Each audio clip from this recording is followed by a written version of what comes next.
Hər birinizə salam, Qeyvarın növbəti videosuna xoş gəlmisiniz. Sizlərlə mənəm Pərvin Ələkbər. Bu dəfə sizlərə tarix boyu eşitdiyimiz iki queer sənətkarla bağlı danışacağam. Hər ikisi də tarixin əfsanələri olaraq yaddaşda həkk olublar. Pyotr Çaykovski və Leonardo da Vinci.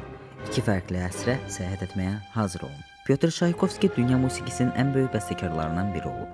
O 1840-cı ildə Rusiyadan olub və klassik musiqini tamam başqa səviyyəyə daşıyıb. Əlbəttə ən az bir dəfə belə olsa onun hansız əsərini eşidibsiniz. Onun ən məşhur əsərləri baletləridir. Bugün də onun baletləri dünyanın hər yerində tamaşaya qoyulur və heç vaxt köhnəlmir. Çaykovskinin 6-cı simfoniyası Patetik isə musiqi tarixində ən duygusal simfoniyalardan biri sayılır. Amma Çaykovskinin həyatı sadəcə uğurlardan ibarət deyildi. O həm dövrünün ictimai təzyiqləri, həm də öz şəxsi həyatındakı çətinliklərlə mübarizə aparırdı. Ən önəmli xəbərlərdən biri isə budur ki, bizlərə Çaykovskinin homoseksual olduğu deyilir. O dövrdə isə Rusiya cəmiyyətində bunu açıq yaşamaq mümkünsüz idi. Bu səbəbdən o daima daxili gərginliklə, gizliliklə yaşamalı oldu. Bəzi tarixçilərin sözlərinə görə məhz bu gizlilik, bu daxili mübarizə onun musiqisinə xüsusi emosional güc qatıb. Çünki musiqidə o sanki danışa bilmədiyi bütün hisslərini ifadə edir. Çaykovski həm parlaq bir bəstəkar, həm də queer tarixin vacib simalarından biridir. Onun musiqisi həm klassik musiqi sevənlərin, həm də LGBTQ+ tarixini araşdıranların diqqət mərkəzində qalır. Çaykovskinin gey olması bir mif deyil. Onun şəxsi həyatında tam sübut olmuş bir faktdır. Bu fakt onun dövründəki bir çox insanlar tərəfindən bilinirdi və qardaşı Modestin tamamlanmamış avtobiografiyasında açıq və ətraflı şəkildə müzakirə olunur. Həmçinin Çaykovski dəfələrlə məktublarında bunu bizlərə sübut etmişdi. Daha öncə də qeyd etdiyimiz kimi o dövr üçün bu çox təhlükəli idi. Uzun müddət Rusiya bunu sensur almağa çalışdı. Hətta günü bu gün belə bəzi insanlar Çaykovskinin homoseksual olmadığını iddia edir. Bunun ən böyük səbəbi isə bu cür dahinin heteroseksual olmasına inanmaq istəmələri və daxili homofobiyadır. Amma əlbəttə ki, dahi şəxsiyyətlərin arasında saysız queerlər var. Elə onlardan biri də Pyotr Çaykovskidir. Onun şəxsi həyatına keçid etdikdə isə onun ilk və son evliliyi 1877-ci ildə 37 yaşında keçmiş tələbəsi Antonina Mulikova ilə oldu. Məktublarının biri elə evlilik öncəsinə aiddir. O məktubunda belə yazırdı: "Hazırda həyatımın çox çətin bir dövründən keçirəm. Ətraflı şəkildə sonra danışacağam. Amma indi sadəcə sənə demək istəyirəm ki, evlənməyə qərar vermişəm. Bu qaçınılmazdır. Mən bunu yalnız özüm üçün yox, həm sənin, həm də sevdiyim hər kəs üçün etməliyəm. Mənim tərəfimdən danışsaq, bu il evlənmək üçün əlimdən gələni edəcəyəm. Əgər cəsarətim çatmasa, heç olmasa indiki vərdişlərimdən bir dəfəlik imtina edəcəyəm. Yəqin ki, başa düşürsən ki, mənim üçün insanların mənə yazığı gəlməsi və məni bağışlaması nə qədər ağrılıdır. Halbuki mən əslində heç nədə günahkar deyiləm. Daha da dəhşətlisi məni sevən insanların məndən utanmasıdır."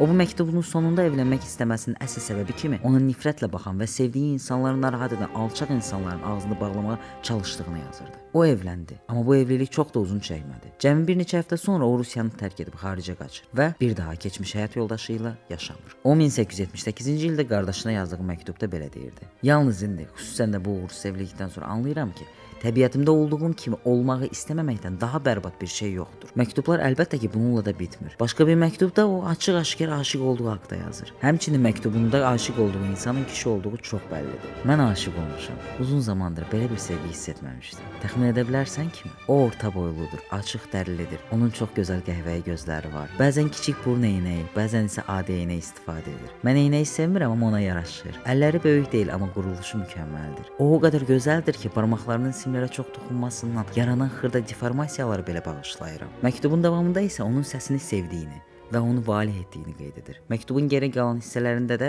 belə bir qənaətə gəlirik ki, onun aşiq olduğu insan musiqiçidir. Bunlar sadəcə məktublardan bir neçəsidir. Əldə edib oxuya biləcəyiniz daha çox məktublar var. Hətta Çaykovski haqqında kitab belə dərc olunub və deyilənə görə orada da onun şəxsi həyatı ilə bağlı qeydlər var. 1893-cü ildə Çaykovski Sankt-Peterburqda 6-cı simfoniyasının premyerasını keçirdi. 9 gün sonra Çaykovski orada 53 yaşında vəfat etdi. O bəstəkar həmkarlarının məzarlarının yanında dəfn olundu. Çaykovskinin ölüm səbəbi adətən yerli restoranda qaynadılmamış su içməsi nəticəsində yaranan vəba xəstəliyi kimi izah edilir. Lakin onun intihar olmuş ola biləcəyi ilə bağlı çoxlu fərziyyələr də mövcuddur. Leonardo da Vinci. O 1452-ci ildə İtaliyada doğulub və həyatı boyu həm rəssam, həm alim, həm mühəndis, həm də ixtiraçı kimi iz qoyub. Biz onu ən çox Mona Lisa və sonuncu şam yeməyi tablolarından tanıyırıq. Amma Leonardo sadəcə rəssam deyildi. O insan bədənini öyrənmək üçün 30-dan çox cəsəd üzərində cərrahi əməliyyatlar aparmışdı. Leonardo'nun həyatı ilə bağlı az bilinən tərəflərdən biri isə onun şəxsi münasibətləridir. Tarixi mənbələrə görə Leonardo gənc köməkçiləri və şagirdləri ilə romantik əlaqələr yaşayırdı. Hətta 1476-cı ildə Florensiyada sodomiya ittihamı ilə mühakimə olunub, amma sübut tapılmadığı üçün bəraət alıb. Əslində sodomi ingilis mənşəli sözdən gəlir və orta əsrlərdə Avropadakı eyni cinsdən olan şəxslər arasında münasibətlərə və seksual davranışlara verilən ad idi. O dövrdə homoseksuallıq açıq şəkildə yaşana bilməzdi. Amma Leonardo'nun həyatına və qeydlərinə baxanda onun queer olduğunu demək olar. Leonardo haqqında yazılmış bir çox akademik məqalələr var. Hansı ki bunlardan birini Sander Gilman yazıb. O məqaləsində qeyd edib ki, Leonardo qadın bədəninə demək olar ki, maraq göstərməyib, amma kişi bədəninə xüsusi diqqət ayırıb. Bu nəticəyə gəlməsinin ən böyük səbəbi isə Leonardo'nun heç vaxt qadın bədənini çılpaq formada çəkməmiş olmasıdır.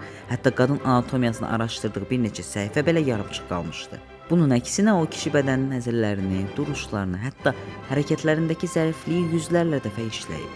Gəlin onun şəxsi münasibətlərində biraz da dərinə gedək. Leonardo'nun iki mühüm tələbəsi olub. Biri adətən Salai kimi tanınır, digəri isə Francesco Melzi. Salai ilə münasibəti 25 ildən çox davam edib və bu müddətdə birlikdə yaşayıblar. Leonardo qeydlərində Salaini oğru, yalançı, inadçı, həddindən artıq yemək yeyən kimi təsvir edib. Buna baxmayaraq Salainin uzun müddət onun yanında qalması və ona miras qoyması onunla yaxın münasibətdə olduğunu göstərir. Melzi isə Leonardo'nun çox etibar etdiyi tələbəsi və köməkçisi olmuşdu. Leonardo ona çoxlu əşyalarını, kitablarını və əsərlərini miras buraxmışdı. Leonardo da Vinci 1519-cu ildə Fransada dünyasını dəyişir. Son illərində Leonardo sağ əlində iflic keçirmişdi. Bu səbəbdən rəsmlərini çəkməyi dayandırmışdı. Amma elmi və anatomiya işlərini yazılı şəkildə davam etdirmişdi. O Amboise şəhərindəki Saint Florentin kilsəsində dəfn olunmuşdu. Sonradan qalıqları Saint Hubert kilsəsinə köçürülmüşdü. Leonardo ömrünün sonuna qədər Fransa krallığının himayəsində yaşayıb. Həm elmlə, həm də sənətlə məşğul olub. Onun ölümü yaşlılıq və insultun bir nəticəsi kimi qəbul edilir. Tarix çoxlarını susdurdu, amma onların izi qaldı. Qeydlərdə, rəsmlərdə, məktublarda, Çaykovskiyinki musiqidə, Leonardo'nunki isə rəsmlərdə. Beləliklə Qıyvarın növbəti videosunun sonuna gəlib çatdıq. Bir sonraki videoda hansı sənətkarlarla bağlı danışmamızı istəyirsinizsə, şərh bölməsində bunları qeyd edə bilərsiniz. Özünüzə yaxşı baxın. Hələlik.